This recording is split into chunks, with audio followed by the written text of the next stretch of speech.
Hi friends, welcome to our channel Swarna's Entertainment. வாங்க இந்த டிராமாவோட 5th part பார்க்கலாம். Last பார்ட்ல ஹீரோயின் அவளோட லவர் டேட்டிங் ப்ராமிஸ் மறந்துட்டான்னு வருத்தப்பட்டு இருந்தப்போ அந்த ப்ராமிஸை தெரிஞ்சோ தெரியாமலோ அவளை சந்தோஷப்படுத்திருக்காள் ஹீரோ ஃபுல்ஃபில் பண்ணியிருந்திருப்பான். அவள் லவ் பத்தி சில சந்தேகங்கள்லாம் கேட்டப்ப கூட ஜென்யூனா அட்வைஸ் பண்ணியிருந்திருப்பான். ஹீரோயின் ஏதோ ஒரு ஹாட்டிங் பிஸ்கட் சாப்பிடவும் அந்த பிஸ்கட் லியா செய்யற பிஸ்கட் மாதிரியே இருக்க ஹீரோ கொஞ்சம் எமோஷனல் ஆயிடுறேன். இவளும் வாங்க சார் உங்களை ஹாட்டிங் பிஸ்கட் வாங்கின கடைக்கு கூட்டிட்டு போறேன்னு ஒரு ரெசார்ட்டு கூட்டிட்டு வந்திருப்பா. பிஸ்கட்டை செய்யறது ஜெனிங்கிற பொண்ணுன்னு தெரிய வர நம்ம ஹீரோவையும் ஜெனியும் கரெக்ட் பண்ணி விட்டுலான்னு அதிக பிரசங்கத்தன வேலையெல்லாம் பண்ணவும் அதுல ஹீரோ டென்ஷன் ஆக அவனை கூல் படுத்துறதுக்காக ஊரை சுத்தி பார்க்கலான்னு கூட்டிட்டு போயிருப்பா.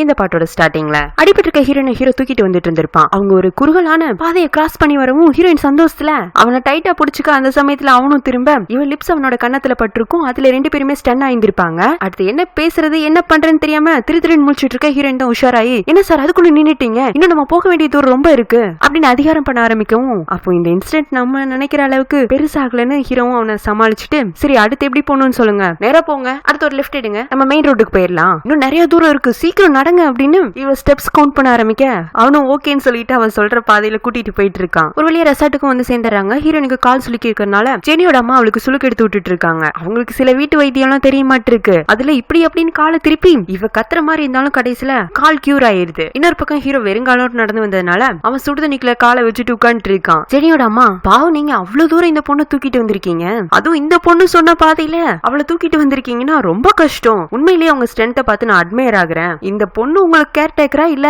அவளுக்கு நீங்க கேர் டேக்கராங்கிறது சந்தேகமா இருக்கு, பாருங்க இப்ப நீங்க போட்டிருக்கிற டிஷர்ட்ல கூட அது பிரதிபலிக்குதுங்கவும் டிஷர்ட்ல என்ன இருக்குங்கிற மாதிரி ஹீரோ கேட்க ட்ரெஸ் எல்லாம் மழையில் நனைஞ்சிருந்திருக்கும். இவங்களும் மாத்திக்கிறதுக்கு ட்ரெஸ் கொண்டு வராதனால ஜெனியோட அம்மா தான் அவங்க ரெசார்ட்ல முன்ன ஏதோ ஒரு ஈவென்ட் ஹேண்டில் பண்ணப்போ பயன்படுத்தின துணிகளை கொடுத்திருந்திருப்பாங்க. அதுல மாஸ்டர் லாயல் சர்வன்ட்ங்கிற கான்செப்ட்ல லெட்டர்ஸ் எல்லாம் பிரிண்ட் ஆயிருந்திருக்கும். அதுல ஹீரோயின் மட்டும் விவரமா மாஸ்டர்ங்கிற பனியன் எடுத்து போட்டு அவனுக்கு லாயல் சர்வன்ட்ங்கிற பனியனை கொடுத்திருந்திருக்கா. இவளுக்கு அவன் வேலைக்காரனாங்க. ஹீரோவும் அப்படியே அவனோட டிஷர்ட்ல பிரிண்ட் ஆயிருக்க லெட்டர்ஸ் எல்லாம் தொட்டு பாக்குறான். இப்படியே போனுச்சுன்னா இந்த பிள்ளை கொஞ்ச நாள் நம்மளே வித்துட்டு போயிட மாட்டிருக்கு அப்படி யோசிச்சுட்டு இருக்கவும் ஹீரோயின் சார் எதுவும் தப்பா எடுத்துக்காதீங்க, இந்த பனியன்னால நம்மளோட கேரக்டர் ரோல்ல எதுவும் மாற்றம் வந்துடாது, நான் எப்பவுமே உங்களுக்கு லாயல் கேர்டேக்கரா தான் இருப்பேன்னு உத்தரவாதம் கொடுக்க எங்க இந்த பிள்ளை வாய் மட்டும் தான் பேசுது, செயல்ல ஒண்ணும் காட்டுறது இல்லையே. அதுக்குள்ள ஜெனி உங்களுக்கு சூடா காஃபி கொண்டு வரா. ஃபர்ஸ்ட் ஹீரோயின் கையில கொடுத்துட்டு ஹீரோ கையில கொடுக்கும் போது அவன் கைய புடிச்சு கேரிங்கா குடுக்குறா. அதை பார்க்கவும் ஹீரோனுக்கு ஒர்க் அவுட் ஆகுதுங்கிற மாதிரி சந்தோஷமாகுது. இவங்க வந்து கொஞ்ச நேரத்திலேயே ஜெனியோட அம்மாவும் அவனுக்கு கண்ணு தெரியாதுங்கிறத கண்டுபிடிச்சிட்டாங்க. இவங்களால பெருசா நமக்கு எந்த பாதிப்பும் வரப்போறது இல்லைங்கிறனால ஹீரோவும் விட்டுட்டான். ஜெனியோட அம்மா வந்துட்டு சார் உங்க ட்ரெஸ் எல்லாம் ரெடியா இருக்கு, உங்க டிரைவர் ஆல்ரெடி ரெஸ்ட் எடுத்துட்டு இருக்காரு,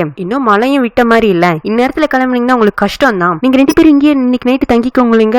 அவன் சரின்றானா உன்னை ஜெனி ஆர்வமா சார் உங்களுக்கு எதுவும் பர்டிகுலரா பிடிச்ச டிஷ் இருந்துச்சுன்னா சொல்லுங்க, நைட்டு டின்னருக்கு நான் ரெடி பண்றேங்கிறா. என்ன தெரியல அவளுக்கு ஹீரோ பார்த்தாலே அவனுக்காக ஏதாச்சும் பண்ணணுங்கிற மாதிரிதான் மனசு சொல்லிட்டே இருக்கு. பர்டிகுலரா எதுவும் வேண்டாம் சிம்பிளா செய்யுங்க ஜெனின்னு சொல்ல ஓகே இது அப்படியே கண்டினியூ ஆகுதாட்டு இருக்குன்னு ஹீரோயின் சந்தோஷப்பட்டு இருக்கா. ஹீரோ சோஃபால இருந்து எழுந்திருக்கும் போதே சாரான்னு கூப்பிட ஜெனி தான் பக்கத்துல போலான்னு நினைப்பா. ஆனா ஹீரோயின் அவன் கையை பிடிச்சிட்டு வாங்க சார் கிரவுண்ட் ஃப்ளோர் போய் டின்னர் சாப்பிட்டு வரலான்னு அவனை கூட்டிட்டு போறா. சாப்பிட்டு முடிச்சுட்டு ஹீரோயினே அவனோட ரூம் கூட்டிட்டு வரா. அவன் ஹீரோக்கு மதியானத்துல இருந்து மழையில் நனைஞ்சிட்டே இருந்ததுல லைட்டா கோல்டு வந்திருக்கும். என்ன சார் நான் எதுவும் உதவி பண்ணணுமாங்க, இந்த ரூம்ல மட்டும் எது எங்க இருக்குன்னு சொல்லிட்டு போயிடு, நான் மேனேஜ் பண்ணிக்கிறேங்க.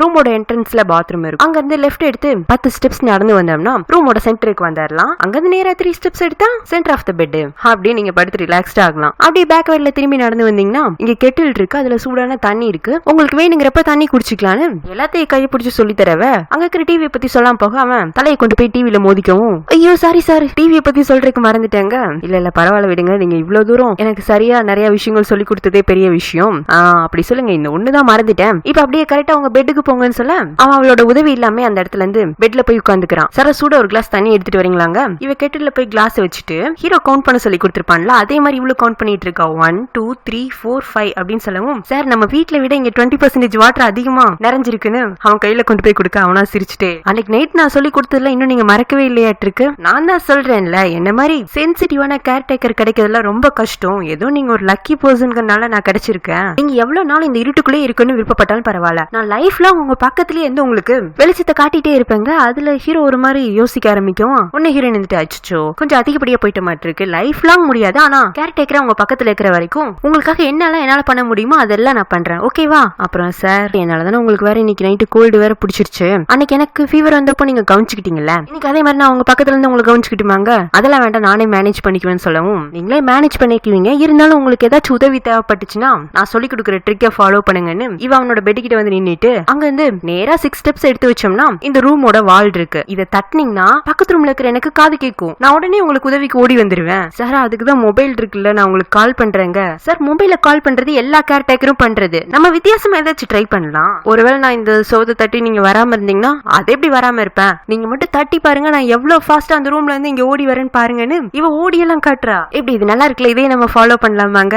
அவனுக்கு சிரிப்பு தான் வருது. இவ வேண்டான்னு சொன்னாலும் கேட்க மாட்டா. அதனால சரி போங்க தேவைன்னா கூப்பிடுறேங்கிறான். இவளே ஒரு தொல்லை, இவளை போன் பண்ணி கூப்பிடுறக்கே அவனுக்கு விருப்பம் இல்ல, எதுக்கு போய் சோறு தட்டி கூப்பிட போறான். அதனால அவன் அங்க தூங்கறதுக்கு ரெடி ஆயிட்டு இருக்க. நம்ம ஹீரோயினா என்னடா இவன் இன்னமும் நம்மள கூப்பிடவே இல்லையே, ஒருவேளை அவரு கூப்பிட்டு நம்மளுக்கு காது கேட்காம இருக்குமோ, இதுக்கும் நம்ம இந்த சைட்ல இருந்து தட்டி பாக்கலாமான்னு இவ அவ பக்கமா இருக்க சோரை தட்ட ஆரம்பிக்கவும் இவன் சிரிச்சுட்டு இவன் பக்கமா இருக்கிற சோத்துக்கிட்ட வந்துட்டு சாரா நான் தூங்க போறேன்னு அவளுக்கு தட்டி சொல்றான். அப்ப உங்களுக்கு எந்த உதவியும் வேண்டாம்பாங்க. வேண்டாங்கிற மாதிரி அவன் தட்டி காட்ட உங்களுக்கு எப்பவும் பிடிச்ச பாட்டு பாட்டுமா, என்ன கஷ்டப்பட்டு தூக்கிட்டு வந்தீங்கல்ல, உங்களை நான் பதிலுக்கு சந்தோஷப்படுத்துறேங்க. அவன் சரிங்கிற மாதிரி தட்டவும் இவ உடனே பாட ஆரம்பிச்சாரா. ஹீரோ அவனோட பெட்ல உட்காந்து பாட்டை கேட்டுட்டு இருக்கான். அப்ப அவனுக்கு ஹீரோயின் ஒன்னு சொன்னது ஞாபகம் வரும். இவங்க ரெண்டு பேரும் இந்த ஹாட் அண்ட் பிஸ்கெட்டை செய்யறது யாருன்னு தேடி வந்திருப்பாங்கல்ல. அப்போ ஹீரோயின் வந்துட்டு பாத்தீங்களா சார், முதல்ல லியாவோட வாய்ஸ் உங்களுக்கு ஏமலமா கிடைச்சது, இப்போ அவங்க செஞ்ச பிஸ்கெட்டோட டேஸ்ட கூட உங்களால ஃபீல் பண்ண முடியுது திரும்பவும். இதெல்லாம் உங்களோட ஹாப்பினஸ் பாயிண்ட்ஸ் எடுத்துட்டு அதை சந்தோஷமா உங்க மனசுக்குள்ள சேர்த்து வச்சுக்கோங்க. அதை விட்டுட்டு இதெல்லாம் நம்ம இழந்துட்டோமே அப்படின்னு என்னைக்குமே ஃபீல் ஆயிடாதீங்கன்னு சொல்லியிருப்பா. ஆமா இது நான் ஃபீல் பண்றதுக்கான நேரம் கிடையாது, என்னோட ஹாப்பினஸை கலெக்ட் பண்றதுக்கான டைம். இந்த சாரா கேர்டேக்கர் மட்டும் இல்ல, ஃபுல் ஆஃப் ஹாப்பினஸ் நினைச்சுக்கிறான். அப்படி தூங்கிடுறானா. நைட் எழுந்து தண்ணி குடிக்கலான்னு கிட்டில் கிட்ட போனா அதுல தண்ணி இல்ல. சரி ஹீரோனை கூப்பிடலான்னு அவளுக்கு கால் பண்ணலான்னு நினைப்பான். ஆனா அவ சோற தானே தட்ட சொல்லியிருப்பா. அதனால சோத்துக்கிட்ட தட்டலான்னு போவான். வேணாம் அவங்களை எதுக்கு தொந்தரவு பண்ணிட்டு நம்மளே போய் தண்ணி குடிச்சுக்கலாம்னு சொல்லிட்டு இவன் ரூம்ல இருந்து வெளியில இறங்கி வரான். அப்போ ஜென்னி இவனை பார்த்துட்டு என்ன உங்களுக்கு எதுவும் உதவி வேணுமான்னு கேட்க அவன் தண்ணி வேணும்னு சொல்லவும் இவ அவனுக்கு தண்ணி கொண்டு வந்து கொடுக்குறா. ஏன் ஜெனி நீங்க என்ன தூங்கலையாங்க, ஈவினிங் உங்களோட ஆர்டர் முடிச்சுட்டேன், நாளைக்கு கொடுக்க வேண்டிய ஆர்டருக்கான பிஸ்கெட் எல்லாம் செய்யணும்ல, அதுக்காக வேலை பார்த்துட்டு இருக்கேன் அப்படின்னு வேலை செய்யறக்கா கிச்சன் பக்கமா போக ஹீரோ வந்துட்டு எனக்கு அந்த பிஸ்கெட் எப்படி செய்யணும்னு சொல்லி தரீங்களான்னு கேக்குறான். அவளு சந்தோஷமா வாங்க அப்படின்னு சொல்லி அவனை பக்கத்துல கூப்பிட்டு வச்சு எப்படி அந்த பிஸ்கெட் செய்வாங்கிறத ஸ்டெப் பை ஸ்டெப்பா சொல்லி கொடுத்துட்டு இருக்கா. ஜெனி இந்த பிஸ்கெட் ஹார்ட் இன் ஷேப்ல தான் பண்ணணும்னு உங்களுக்கு எப்படி தோணுச்சு? ஆக்சுவலா அதை கேட்கறதுக்காக தான் அவன் வந்திருப்பான். இடையில புகுந்துதான் நம்ம ஹீரோயின் எல்லாத்தையும் குழப்பி விட்டால. இப்ப அவள்கிட்ட பேசுறதுக்கான வாய்ப்பு கிடைக்கவும் அவன் கேக்குறான். நான் பேக்கிங் கத்துக்கிட்டதுக்கு அப்புறமா நான் செய்ய போற முதல் பிஸ்கெட்டுக்கு ஏதாச்சும் ஒரு மீனிங் இருக்குன்னு எனக்கு தோணுப்போ அப்பதான் இந்த ஹார்ட் டு ஹார்ட் கான்செப்ட் எனக்கு தோணுச்சு. பாருங்க இதுல 2 ஹார்ட் இருக்கா, இதை பிரிக்கவே முடியாது, பிரிக்கணும்னு நினைச்சாலும் அது எப்படியாச்சும் சேர்ந்துருன்னு இவன் அந்த பிஸ்கெட்டை டிசைன் பண்ணிட்டே சொல்லிட்டு இருக்க இவனுக்கு லியா சொன்னது ஞாபகம் வருது. அவளுமே என்ன சொல்லிருப்பானா, இது ரெண்டுமே நம்மளோட ஹார்ட், இதை பிரிக்கவே முடியாதுன்னு இருப்பா. அன்னைக்கு லியா அதை விளையாட்டுக்கா சொன்னது. ஆனா இந்த பொண்ணு இந்த கான்செப்ட ரொம்ப சீரியஸா எடுத்துட்டு செஞ்சிருக்கு. அப்பதான் ஹீரோயின் சொன்ன ஞாபகம் வரும், எல்லாமே கோ இன்சிடென்ட் சார் அப்படின்னு இருப்பால. சரி ஜெனி நீங்க உங்க வேலையை கண்டினியூ பண்ணுங்க, நான் போய் ரெஸ்ட் எடுக்க போறேன்னு அவன் ரூமுக்கு வந்துடுறான். அடுத்த நாள் காலையில இப்ப அப்படியே ஹீரோயினோட ரூமை காட்டுறாங்க. அவ சோத்துல தலையை சாச்சு வச்சு படுத்திட்டு இருக்கா. எழுந்திருக்கும் போதே கழுத்து வலிக்குது. கால் பண்ணி ஹெல்ப் கேட்கறது மத்த கேர்டேக்கரோட ஸ்டைல், என்னோட ஸ்டைல் இதுதான் அப்படின்னு சொல்லிட்டு வந்திருப்பால. எங்க அந்த ஸ்டைல ஃபாலோ பண்ண போலீங்கன்னா அவமானமா போயிடும்னு இவ சோத்து பக்கத்திலேயே தலையை சாச்சு வச்சு படுத்திருந்திருக்கா. இந்த லூஸ் இப்படி எல்லாம் பண்ணணும்னு தெரியாம தான் அவன் தண்ணி குடிக்க கூட இவ்வளவு தொந்தரவு பண்ணக்கூடாதுன்னு அவனா நடுறத்துல எழுந்துச்சு போனா. இப்ப எழுந்திருக்கும் போதே கழுத்து வலிக்குதா. இவ கழுத்து பிடிச்சிட்டே கதவு திறக்க அங்க வாசல்ல ஜெனியோட அம்மா இருக்காங்க. என்னம்மா கழுத்து வலியா? ஆமா ஆண்டி நைட்லாம் சரியா தூங்கலங்க, ரூம்ல தான் பெட்டர் நல்லா கம்ஃபர்டபுளா இருந்திருக்குமே, அதுல படுத்தா இந்த மாதிரி கழுத்து வலி எல்லாம் வராதுங்க. பெட்ல படுத்திருந்தா கழுத்து வலி வந்திருக்காது, நான் தான் சோத்து பக்கமா படுத்திருந்தேன்னு. சரி நான் என்னோட பாச போய் பாக்குறேன்னு அவ ஹீரோட ரூமுக்கு வந்தா. அவன் ரெடியா கிளம்பி நிக்கிறான். என்ன சார் அதுக்குள்ளவா கிளம்பிட்டீங்க? ஆமா ஆபீஸ்க்கு அவசரமா வர சொல்லி ஜான் கால் பண்ணியிருந்தான், நம்ம 2 பேர் போனதும் நேரா மாலுக்கு போயிட வேண்டியதான்னு சொல்லவும் சரி சார்னு சொல்லும் போதே அவ கழுத்து வலி எல்லாம் ஒரு மாதிரி ஆண் கத்தவும் என்னாச்சு இன்னும்மா கால் வலிக்குது? கால் வலி போயிருச்சு, ஆனா வேணா கழுத்து வலின்னு சொன்னோம்னா இவர் சிரிக்க ஆரம்பிச்சிருவாருன்னு. சரி சார் நான் போய் வெளியில வெயிட் பண்றேன், நீங்களும் வந்துருங்கன்னு சொல்லிட்டு 2 பேர் தயாராகி வந்துடுறாங்க. அப்ப ஜெனியோட அம்மா ஓடி வந்து இந்த அம்மா கழுத்து வலின்னு சொன்னல, இந்த ஹாட் பேக்கை யூஸ் பண்ணிக்கோங்கிறாங்க. சார் என்னாச்சு கழுத்து வலியான்னு கேட்க ஆமா பாவம் இந்த பொண்ணு நைட் ஃபுல்லா பள்ளி மாதிரி சோத்து மேலேயே சாஞ்சு படுத்துட்டு இருந்திருக்குன்னு சொல்ல அவன் சிரிச்சுட்டு இதுக்குதான் முதலையே வேண்டான்னு சொன்னேன் சார், நீங்க தான் கேட்கலன்னு. அவங்க 2 பேர் கார்ல ஏறவும் ஜெனிக்கு அப்பவே மூஞ்சி ஒரு மாதிரி ஆயிடுது. ஏதோ தனக்கு சொந்தமான ஒண்ணு தன்னை விட்டு போற மாதிரி ஃபீல் ஆகுது. அவங்க கார் கிளம்பி ரோடு பக்கமா போனதுக்கு அப்புறமாவும் இவ ஓடி வந்து பாக்குறா. அம்மா இருந்துட்டு என்னமாச்சுங்க, திடீர்னு நெஞ்சு வலிக்கிற மாதிரி இருக்குங்க, போ ரொம்ப ஸ்ட்ரெயின் பண்ணிக்காத ரெஸ்ட் எடுங்கிறாங்க. இப்ப அப்படி லேன காட்டுறாங்க. அவன் நிஷாவை பாக்குறக்கா அவளோட கேபின் போக அவ கை தவறி அவளோட பேனை கீழே போட போவாளா. இவன் லாவகமா போய் அதை புடிச்சுக்கிறான். புடிச்சிட்டு அப்படி இவன் என்ன பண்றான்னு பார்த்தா இவன் வேலையெல்லாம் செய்யல. ஹீரோக்கு ஆக்சிடென்ட் நடந்திருக்கும்ல அந்த நியூஸ படிச்சுட்டு இருக்கா. லேண்ட் பெண்ணை அவ கையில கொடுத்துட்டு மேடம் நீங்க தியான் விஷயத்துல பிசினஸ் சம்பந்தமா எடுக்கிற முடிவுகள்லாம் உங்களுக்கு என்னமோ அவர் மேல பர்சனலா கோபம் இருக்கிற மாதிரி காட்டுது. என்கிட்ட அவர் சம்பந்தமான ஒரு முக்கியமான இன்ஃபர்மேஷன் இருக்கு, மேபி உங்களுக்கு வேணும்னா அதை பயன்படுத்திக்கோங்கன்னு ஒரு பென்ட்ரைவ் கொடுத்துட்டு போறான். அவளும் நீங்க போலான்னு சொல்லிட்டு அந்த பென்ட்ரைவ் ஓபன் பண்ணி பாக்குறா. இவன் ஹீரோக்கு கண்ணு தெரியாதுன்னு ப்ரூவ் பண்றதுக்காக ஒரு வீடியோ ரெக்கார்ட் பண்ணிருப்பான்ல, அதுதான் அதுல இருந்திருக்கும். இவளுக்கு பெருசா அதிர்ச்சி எல்லாம் இல்ல, உணர்ந்தே இவளுக்கு அந்த சந்தேகம் இருந்திருக்க மாட்டிருக்கு. இப்போ திரும்பவும் லேனா கூப்பிட்டு இந்த ஃபைல என்ன தவிர்த்து வேற யார்கிட்டயே ஷேர் பண்ணிருக்கியாங்க? அவன் இல்லன்னு சொல்லவும் நான் சொல்லாம இது சம்பந்தமான இன்ஃபர்மேஷன் உன் மூலமா யாருக்கும் லீக் ஆக கூடாதுங்கிறா. அவனும் சரி மேடம் சொல்லிட்டு போயிடுறானா.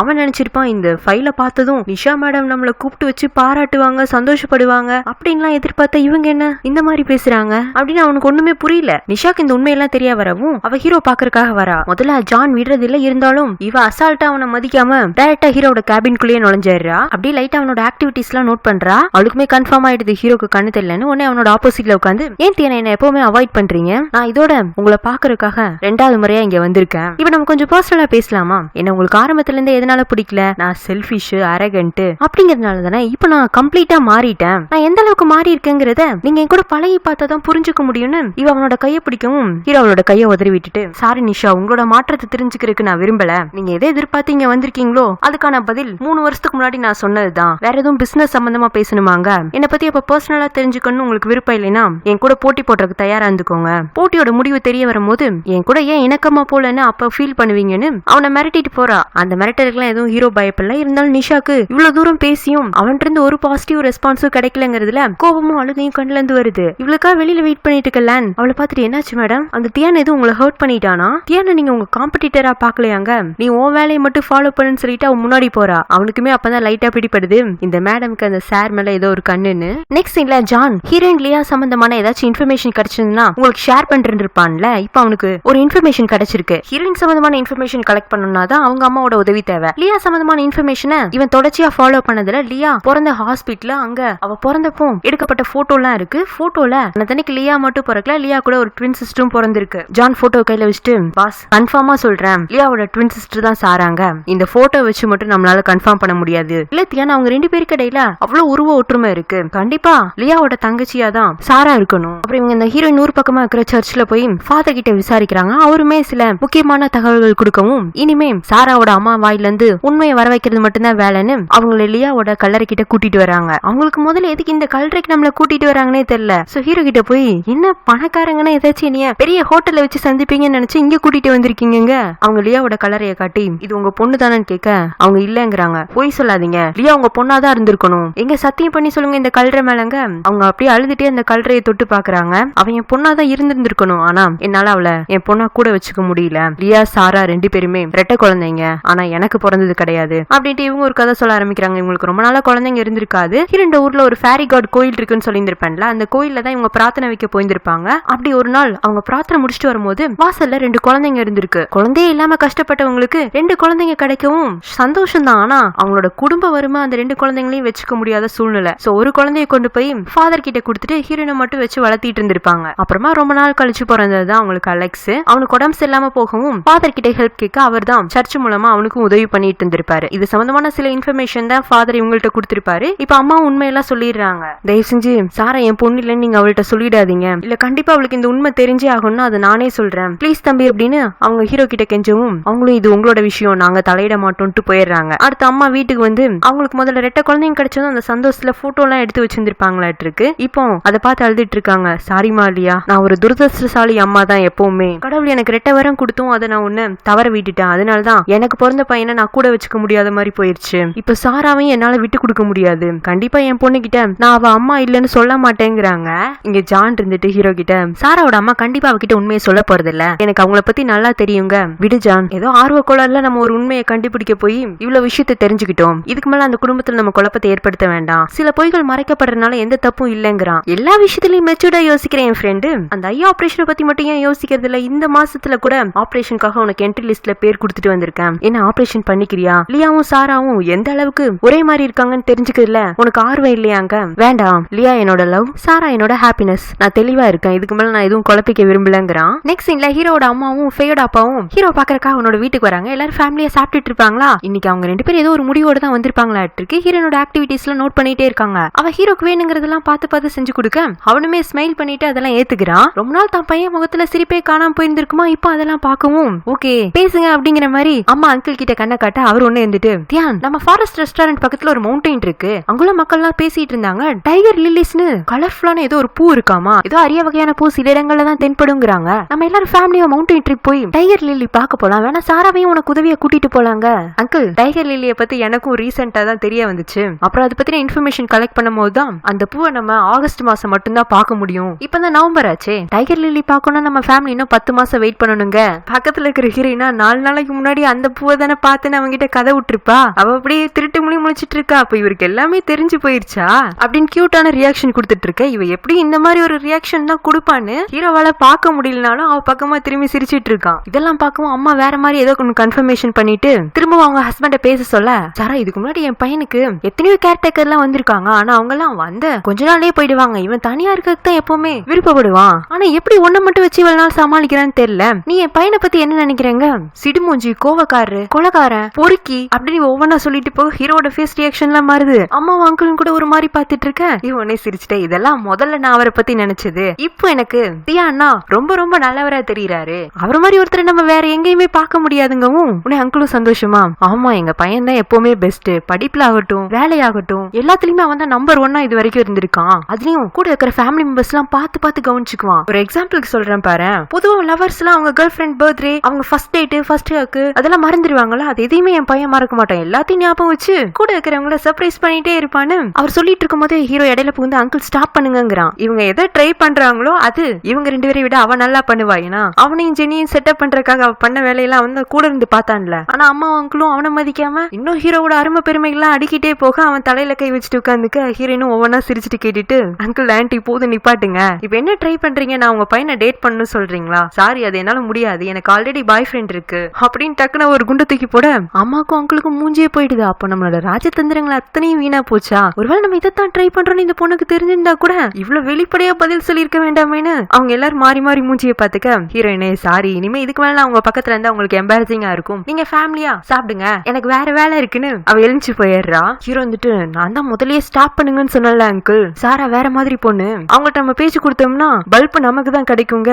அம்மாவும் ஹீரோட கையை பிடிச்சிட்டு, சாரிடா எங்கிற இந்த கேரக்டரை பிடிச்ச என்னமோ பேசுது இந்த பொண்ணுன்னு அவங்களுமே சிரிக்க ஆரம்பிச்சிடுறாங்க. நெக்ஸ்ட் சீன்ல ஹீரோ ஹால்ல உட்காந்துட்டு இருப்பானா. ஹீரோ அவசரமா அவங்க கிட்ட ஓடி வந்து, சார் உங்களுக்காக ஒண்ணு கொண்டு வந்திருக்கேன்னு அவன் கையை பிடிச்சு ஒரு டிவைஸ குடுக்குறா. என்னது இது? அதுல ஒரு பட்டன் இருக்கும் பாருங்க, அதை பிரஸ் பண்ணுங்கன்னு சொல்லவும் இவனும் பிரஸ் பண்ணி பாக்குறான். இவன் பிரஸ் பண்ணவும் ஹீரோயின் கையில அதே மாதிரி ஒரு டிவைஸ் இருக்கு. அதுல சவுண்ட் வருது, இது சிக்னல் டிரான்ஸ்பர் டிவைஸ் ஆயிட்டு இருக்கு. இதை வச்சு என்ன பண்ண போறாங்க? சார் எல்லா இடத்துலயும் சுவர் இருக்கு, அதுலயும் சுவரை நம்பிட்டு இருந்தோம்னா நான் கடைசி வரைக்கும் சோத்துப்பள்ளி மாதிரி தான் இருக்கணும். நீங்க என்ன பண்ணுங்க, உங்களுக்கு இனிமே ஏதாச்சும் ஒரு உதவி தேவைனா பட்டன் அமுத்துங்க. அதுக்குதான் சார் மொபைல் இருக்குல்ல, அது எல்லாரும் பண்றது சார், ஆனா நம்ம வித்தியாசமா பண்ணணும். நீங்க பட்டன் அமுத்துறீங்க, நான் உங்க முன்னாடி வந்துருவேன். அவனு சிரிச்சுட்டே சரின்னு சொல்ல, அப்புறம் இந்த டிவைஸ் ஆன்லைன்ல ஆர்டர் பண்ணி ஒரு ஆர்வத்துல வாங்கிட்டேன். ஆனா கொஞ்சம் பைசா அதிகம். டிவைஸ் எனக்குங்கிறத விட உங்களுக்கு தானே அதிகமா பயன்பட போகுது. இதுக்கான அமௌண்ட் என் அக்கௌண்ட்டுக்கே டிரான்ஸ்ஃபர் பண்ணிடுறீங்களாங்க. இது வேறையா நம்ம மனசுக்குள்ள நினைச்சிட்டு சரின்னு மண்டையாட்டிட்டு உள்ள போறானா. சார் மறந்துடாதீங்க பட்டன் அமுத்தணும் அப்படிங்கவும் அவனும் அமுத்தி காட்டிட்டு ஓகேன்னு சொல்லிட்டு போறான். அன்னைக்கு நைட் சாப்பிட்றக்கா ஹீரோயின் கிச்சன்ல அவளுக்கு சமைச்சிட்டு இருப்பாளா. அவளுக்கு பின்னாடியே தான் டிவைஸ் இருக்கும். அதுல இருந்து சவுண்ட் வருது. ஹை பாஸ்க்கு எதுவும் ஹெல்ப் தேவையாட்டு இருக்குன்னு இவ அவனை தேடி அவனோட ரூமுக்கு போறா. எப்போ ரூம்ல இருக்கும்போது பாஸ் நம்மள ஹெல்ப் கூப்பிட மாட்டாரே, அப்புறம் இதுக்கு பட்டன் அமுத்தினாருன்னு திரும்பி போலான்னு பாப்பா. ஆனா டிவைஸ்ல இன்னுமே சிக்னல் காட்டிட்டே இருக்கு. ரூம்குள்ள அவனை தேடி பாக்குறா, அவனை காணும். அப்ப பாத்ரூம்குள்ள இருந்து சவுண்ட் கேட்கவும் அங்க எதுவும் அவருக்கு உதவி தேவைப்படுதோன்னு அப்படியே உள்ள மெதுவா போற. முதல்ல வாக்கிங் வார்ட்ரோப் இருக்கும், அந்த செக்ஷனை கடந்து போகவும் பாத்ரூம் அவன் திறந்து வச்சுட்டு குளிச்சிட்டு இருக்கான். இவனே அதிர்ச்சியில கண்ண மூடிட்டு திரும்பி வந்துடுறா. ஐயா அவர் வேற நம்ம முழுசா பாத்துட்டோமே, நம்ம அங்க வந்து அவர் நோட் பண்ணி இருந்திருப்பாரோ? இல்ல பாத்துருக்க மாட்டாரு. இதுக்குள்ள வந்துட்டு பாசத்துக்கு நம்மள கூப்பிட்டாரு. அவர் நம்மள கூப்பிட்ட மாதிரியும் தெரியலையே, ஒருவேளை டிவைஸ்ல எதுவும் கோளாறா இருந்திருக்குமோ யோசிச்சுட்டே பேக் வேர்ட்ல பாத்ரூம் பக்கமாவே போயிட்டு இருக்கா. திரும்பவும் எட்டி பாக்குறா. நல்ல வேலை பாஸ் டவல் கட்டிட்டு தான் குளிச்சிட்டு இருக்காரு, இருந்தாலும் செக்ஸியா இருக்காருலன்னு ஒரு 4-5 செகண்ட் பாத்துட்டு இல்ல இது தப்புன்னு சொல்லிட்டு திரும்பவும் நகர்ந்து வந்துடுறா. என்ன தப்பு? அவர் கூட அன்னைக்கு ஸ்பால நம்மள அந்த கண்ணாடி விண்டோ வழியா விரிச்சு பாத்தாருல,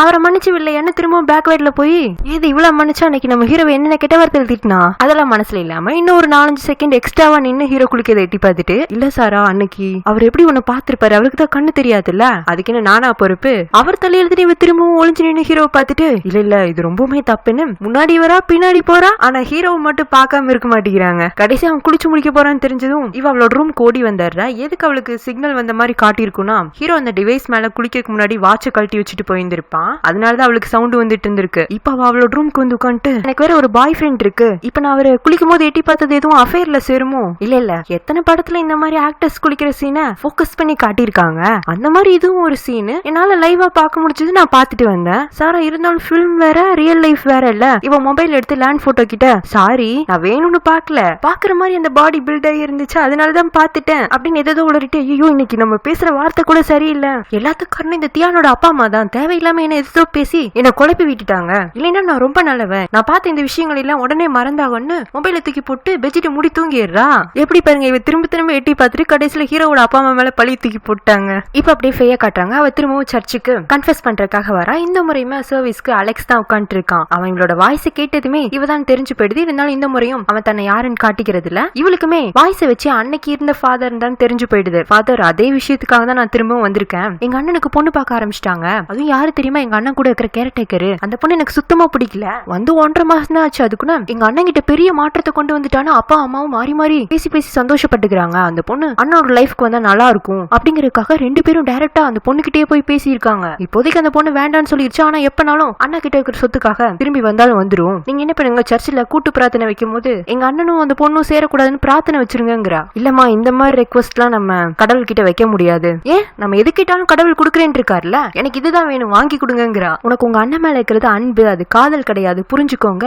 இப்ப என்ன எங்க அம்மா அப்பாவும் கல்யாணம் பண்ணிக்கிட்டதுனால தானே அவர் என்னோட அண்ணன் திரும்ப திரும்ப சொல்றீங்க. அப்படி அவங்க 2 பேரும் கல்யாணம் பண்ணிக்கலனா அவர் என்னோட அண்ணன் ஆயிருக்க முடியாதுல்ல. நான் என்ன பண்றேன், எங்க அப்பா கிட்ட நீங்க அம்மாவை டிவோர்ஸ் பண்றீங்கன்னா நான் சாப்பிட மாட்டேன் அடம் பிடிக்கிறேன். எப்படியும் அவர் அம்மாவை டிவோர்ஸ் பண்ணிடுவாரு. அதுக்காக அம்மாவும் அப்பாவும் பிரியணும்னு நினைக்கல. அவங்களுக்கு தான் வயசாயிருச்சுல, இனிமே இதுக்கு மேரேஜ் சர்டிபிகேட். அப்ப சட்டப்படி அவங்க பிரிஞ்சிட்டாங்கன்னா சட்டப்படி எனக்கு அண்ணாவும் கிடையாது. அதுக்கப்புறமா எனக்கு ஒரு ஹோப் இருக்குல்ல ஃபாதருங்க. இவ என்ன யோசிச்சு இதெல்லாம் பேசுறான்னு தெரியல. அலெக்ஸே பயந்து போயிடுறான். அவன் ஜீசஸ் கிட்ட இப்படி ஒரு கதையை கேட்டதுக்கும் இந்த கதையை சொன்னவளுக்காகவும் சேர்த்து மன்னிப்பு கேட்டிட்டு இருக்கான். சரி ஃபாதர், உங்களால எதுவும் பண்ண முடியலன்ட்டீங்களே, நான் கிளம்புறேன்னு சொல்லி அவ எழுந்திருக்கும் போது தெரியாம சேர்ல தலை மோதிட்டு வான் கத்தவும் உள்ள இருக்கிற அலெக்ஸ் வந்துட்டு இவ்வளவு நேரம் பேசிட்டு இருந்த அந்த பெரிய வாய்ஸ் தோரணையை விட்டுட்டு அவனோட ஆக்சுவல் நார்மல் வாய்ஸ்ல பேசவும் இது அந்த பையனோட வாய்ஸ் ஆச்சுன்னு சொல்லிட்டு இவ டக்குன்னு ஸ்கிரீனை விளக்கிட்டு பாக்குறா. அங்க அலெக்ஸ் உட்காந்துட்டு இருக்கான். அவ்வளவுதான் இவளுக்கு அவமானமா போயிடுது. நம்ம வயசுல ஒருத்தங்கிட்ட போய் இந்த கதையெல்லாம் சொல்லி இருக்கமான்னு. அலெக்ஸ், நீ என்ன ஏமாத்திட்ட, நீ தான் ஃபாதர். அங்க நான் ஃபாதர் இல்ல, கேத்தலிசம் ஃபாலோ பண்ணிட்டு இருக்கேன், சீக்கிரமே ஃபாதர் ஆயிடுவேங்க. அப்ப அன்னைக்கு எனக்கு டாக் ஹேர்னா அலர்ஜிங்கிறத நான் கன்ஃபஸ் பண்ணது மூலமா தான் நீ தெரிஞ்சுக்கிட்ட.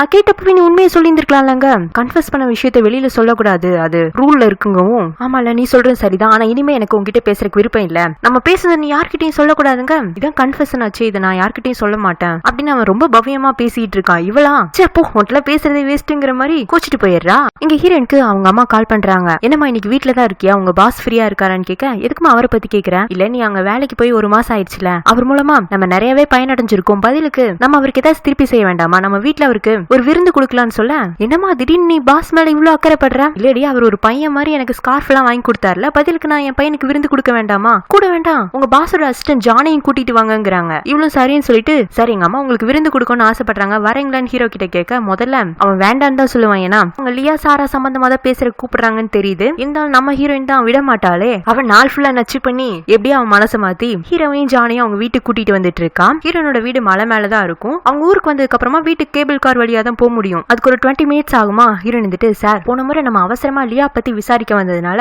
உங்களுக்கு இங்க உள்ள அழகையெல்லாம் சொல்ல முடியாம போயிடுச்சு, இன்னைக்கு சொல்லட்டுமாங்க. இல்ல பரவாயில்ல சாரா, விட்டுருங்க. சரி, இன்னைக்கு நான் பொய்யெல்லாம் சொல்ல மாட்டேன், உண்மையிலேயே இந்த மலை எப்படி இருக்கோ அது அப்படியே உங்களுக்கு சொல்றாங்க. அப்ப ஜான் இடையில புகுந்து, அப்ப இதுக்கு முன்னாடி நிறைய பொய் சொல்லி எங்க பாஸ் ஏமாத்திருக்கீங்களா? நிறைய பொய் சொல்லியிருக்கேன், ஆனா அவர் ஏமாறலங்கிறா. அதான் என் ஃப்ரெண்டு தியான யார் ஏமாத்த முடியும்னு அவன் பெருமையா காலர் தூக்கி விட்டுக்க ஹீரோயின் அவனை பார்த்து முறைச்சிட்டு மலைய பத்தி சொல்றேன்னு சொல்லிட்டு அவளை பத்தி தான் சொல்லிட்டு இருக்கான். அவளோட ஸ்கூல் டேஸ், காலேஜ் டேஸ் அப்படின்னு எல்லாத்தையும் அவ காமெடியா சொல்ல சிரிச்சுட்டே எல்லாரும் வீடு வந்து சேர்ந்துடுறாங்க. இந்த சமயத்துல சூசன் ஹீரோனோட அம்மாவை பாக்குறதுக்காக வீட்டுக்கு வந்திருப்பா. இவங்க 3 பேரையும் பார்க்கவும், என்ன ஆண்டி இத்தனை பேர் வீட்டுக்கு வர போறத நீங்க என்கிட்ட சொல்லவே இல்ல. அவ கண்ணு முதல்ல போறதே ஜான் பக்கமா தான். ஹாய் ஜானுங்க. அவனும் ஹாய் சூசன்ங்கிறான். சூசனுக்கு ஒரே வெக்கமாயிடுது, அவன் இன்னும் தான் பேரை ஞாபகம் வச்சிருக்காங்கிறதுல. அப்படியே ஹீரோ கிட்ட, ஹலோ சார், ரீசெண்டா தான் உங்களை பத்தி நியூஸ் பேப்பர்ல நிறைய நியூஸ் படிச்சுன்னு இவ கைக்குள்ளக்க வருவாளா, ஆனா இவ கையை நீட்டி இருக்காங்கிறது ஹீரோக்கு தெரியல. அப்பதான் சூசன் அப்படியே உத்து பாக்குறான். அவளுக்கு அதிர்ச்சி ஆயிடுது. சோ எல்லாரையும் மாறி மாறி பாக்க ஹீரோன் உடனே ஃப்ரெண்ட கை பிடிச்சு தனியா கூட்டிட்டு போயிடுறா. அம்மா இருந்துட்டு, சாரி நான் சூசன் கிளம்பிடுவான்னு நினைச்சேன், அவளுக்கு நான் உண்மை தெரியும்னு எதிர்பார்க்கலாங்க. வேணா யாரும் டென்ஷன் ஆகாதீங்க, சாராவோட ஃப்ரெண்டு கண்டிப்பா அவங்கள மாதிரி தான் இருப்பாங்க, என்னை பத்தி அவங்க வெளியில சொல்ல மாட்டாங்கன்னு நம்பிக்கை இருக்கு, நீங்க எதுக்காக கூப்பிட்டீங்க. அவங்க ஹீரோயின் ஜானையும் தனியா கூப்பிட்டு போய், நான் கேட்டுக்கிட்டதுக்காப்புல என் பொண்ணு கிட்ட நான் அவ அம்மா இல்லன்னு தெரியப்படுத்தாம இருந்ததுக்கு நன்றி, நான் நல்லா யோசிச்சு பார்த்தேன், இதுக்கு மேலே என்னால என் பொண்ணு கிட்ட உண்மையை சொல்ல முடியுமோன்னு தோணல, எனக்காக இதை இன்னுமே நீங்க ரகசியமா வச்சுக்க முடியுமான்னு அவங்க ஹீரோ கையை பிடிச்சு கெஞ்ச, அவன் ஜான் 2 பேருமே சரி, இந்த உண்மை உங்களுக்கு சொல்லணும்னு தோணுச்சுன்னா நீங்களே உங்க பொண்ணு கிட்ட சொல்லுங்க, நாங்க இன்வால்வ் ஆக மாட்டோங்கிறாங்க. இன்னொரு பக்கம் ஹீரோயின் சூசனை கூட்டு போய் ஹீரோட எல்லா கதையும் சொல்லி முடிச்சிடுறா. கதை கேட்டு முடிச்சதும் சூசனுக்கு ஹீரோக்கு கண்ணு தெரியாம இருக்குங்கிறத விட அவன் ஏன் தன்னை அப்படி ஆக்கிக்கிட்டாங்கன்னு கேட்கவும், செம மனுஷன்ல, இந்த மாதிரி லவர் கிடைக்கிறதுலாம் சான்ஸே கிடையாது. சரி நீ அந்த கதையை விடு, அது நம்மளுக்கு சம்பந்தம் இல்லாது. உங்க பாஸோட ஃப்ரெண்டு ஜான், அவருக்கு எதுவும் லவர் இல்ல, அவர் சிங்கிளா தானே இருக்காரு அப்படின்னு அவ ஆர்வமாகவும், தெரியும்டி நீ பல்ல இழிச்சிட்டு ஹாய் ஜான்னு சொல்லும் போதே நினைச்சேன், என்ன உங்க 2 பேத்தையும் செட்டப் பண்ணி விட்டுமாங்க, பண்ணைனா நல்லா இருக்கும்னு சொல்லவும், சரி நீ வெளியில வெயிட் பண்ணி நான் ஜான் அனுப்பிச்சு வைக்கிறேன்னு இவ அம்மா பாக்குறக்க வரா. 3 பேர் இருப்பாங்க. இருக்காங்கல்ல, ஜான் காதுல மட்டும் போய் ஏதோ ஒண்ணு சொல்ல அவன் எழுந்து போயிடுறான். அம்மா இருந்துட்டு எங்கடி அவர் போறாருங்க, ஃபேரி கார்ட் கிட்ட இருந்து ஒரு கப்பலை மேட்சப் பண்றதுக்காக எனக்கு ஒரு ஆர்டர் வந்துச்சு, அந்த வேலையில தான் இறங்கிட்டமாங்கிறா. பச்சையா சொல்லணும்னா மாமா வேலைங்க. ஓ அப்படியா அப்படின்னு சொல்லிட்டு அம்மா சிரிக்க ஆரம்பிக்க ஹீரோமே கூட சேர்ந்து சிரிக்க ஆரம்பிச்சிடறான். அவ என்ன வேலை பாத்திருக்கான்னு அவனுக்கு தெரியாம இருக்குமா? அம்மாவும் சரி நீ உன் பாச கூட்டிட்டு போய் நம்ம வீடு சுத்திக்கிற இடத்தெல்லாம் சுத்தி காட்டு, நான் போய் சமைக்க போறேன்னு அவங்க கிளம்பி போயிடுறாங்க. ஹீரோனும் வாங்க சார்னு ஹீரோட கையை பிடிப்பாளு. அப்பதான் கை ரொம்ப ஜில்லுன்னு இருக்கு. என்ன உங்க கை ரொம்ப ஜில்லுன்னு இருக்குன்னு அவன் கையை பிடிச்சி வீட ஃபுல்லா சுத்தி காட்டிட்டு ஹால்ல நிப்பாட்டி வச்சுட்டு நிலுங்க ஒரு நிமிஷம் வந்துடுறேன்னு ஹாட் பேக் எடுத்துட்டு வந்து அவன் கை மேல வைக்கிறா. ஹால்ல அப்படியே முத்த மாதிரி தான் இருக்கும். அதுல இருந்து மழை தண்ணி விழுந்துட்டு இருக்கு. ஹீரோவால அதை ஃபீல் பண்ண முடியுது. உங்க வீடு ரொம்ப அழகா இருக்குங்க, ஏன் வீடாச்சே என்ன மாதிரி தான் இருக்கும். அப்புறம் சார் நம்ம கையோட வெப்பன்ல வச்சு நம்மளோட கேரக்டர் சொல்லலாம், உங்க கை ஜில்லுன்னு இருந்துச்சுல, அப்படி ஜில்லுன்னு இருந்துச்சுன்னா அந்த ஆள் ரொம்ப நம்பிக்கைக்குரியவங்களா இருப்பாங்களாமா. அதுலயும் காதல் உறவு விஷயத்தெல்லாம் சென்சிட்டிவான ஆளு, அந்த மாதிரி ஒரு நபர் கூட இருந்தா அவங்க நம்பி லைஃப்ல எவ்வளவு தூரம் வேண்டாலும் போலாம் அப்படின்னு சொல்லிட்டே போறவ. இதெல்லாம் தானே அன்னைக்கு உங்க அம்மாவும் அங்கிளும் என்கிட்ட வந்து சொன்னாங்க அப்படின்ட்டு அவனை கலாய்க்க ஆரம்பிக்க அவனும் சிரிச்சாரானா. அப்போ அவள் நேரம் சாதாரண மழை தானே பெஞ்சிட்டு இருக்கு, இப்ப பனிமழை பெய்ய ஆரம்பிச்சிருச்சு. சார் இப்ப நம்ம கண்ணு முன்னாடி என்ன நடக்குதுன்னு தெரியுமான்னு இவ அந்த பனிமலையை கையில புடிச்சிட்டு ஹீரோட கையும் புடிச்சு பனிமலையில நீட்டுறா. என்ன ஃபீல் பண்றீங்க? ஸ்னோ பாத்தீங்களா, இவ்வளவு நேரம் மழை துளி விழுந்துட்டு இருந்துச்சு, இப்ப ஸ்னோ விழுகுதா. இந்த ஸ்னோக்கு எங்க ஊர்ல என்ன பேருன்னா ரொமான்டிக் ஒயிட் ஸ்னோ. இது ரொம்ப ரேரு. இந்த ஸ்னோ விழுகும் போது நம்மளால பார்க்க முடிஞ்சதுன்னா நம்மள விட்டுட்டு போனவங்க நம்ம திரும்பவும் தேடி வருவாங்கன்னு அர்த்தம். அதுக்காக எங்க ஊர்ல ஒரு கதை கூட இருக்கு. ரொம்ப காலத்துக்கு முன்னாடி ஒரு ராஜாவும் ஏழை வீட்டு பொண்ணும் லவ் பண்ணிட்டு இருக்காங்க. அந்த காதலுக்கு ராஜா ஃபேமிலி மொத்தமும் எதிர்ப்பு தெரிவிச்சிருக்காங்க. எப்படி நம்மள சேர விட மாட்டாங்க. கடைசியா நம்ம சந்திக்கலான்னு அவங்க தேர்ந்தெடுத்த இடம் இந்த மலை மேலதான். ராஜாக்கு அந்த பொண்ணு பிரியன்லாம் நினைப்பே இல்ல, நான் உன்னை விட மாட்டேன்னு சொல்ல. ஆனா அந்த பொண்ணு இல்ல, எல்லாரும் எதிர்த்துட்டு என்னால உங்க கூட சேர முடியாதுன்னு ரெண்டு பேத்துக்கு இடையில வாக்குவாதம் நடந்திருக்கு. அப்போ மழை சீசன் தான், மழையா பெஞ்சிட்டு இருந்த வானத்துல இருந்து திடீர்னு பனி விழுக ஆரம்பிக்கவும் காதலி ராஜாவை சமாளிக்கிறதுக்காக இதே மாதிரி பனி மழை அடுத்த வருஷமும் பெஞ்சதுன்னா நான் உங்க கூட சேரன்னு வாக்குறுதி கொடுத்திருந்திருப்பா. பாவம் ராஜாவுக்கு தெரியல அந்த மாதிரி பனிமழை பொழியறது அபூர்வம்னு. ரொம்ப வருடங்களா பனிமலைக்காக ராஜாவும் காத்துட்டு இருக்காரு. சுத்தி இருக்கிறவங்களா பனிமழை பெய்யறது அபூர்வம், இனி அந்த பொண்ணு திரும்பி வராதுங்கிற மாதிரி அவரை கன்வின்ஸ் பண்ண ட்ரை பண்ணாலும் அவர் மாறவே இல்ல. கடைசியா ஒரு நாள் பனிமழை பெய்யவும் காதலி அவங்களை தேடி வராங்க. அவங்க பண்ணிக்கிட்ட சத்தியமும் ஜெயிச்சது, காதலும் ஜெயிச்சிருச்சு.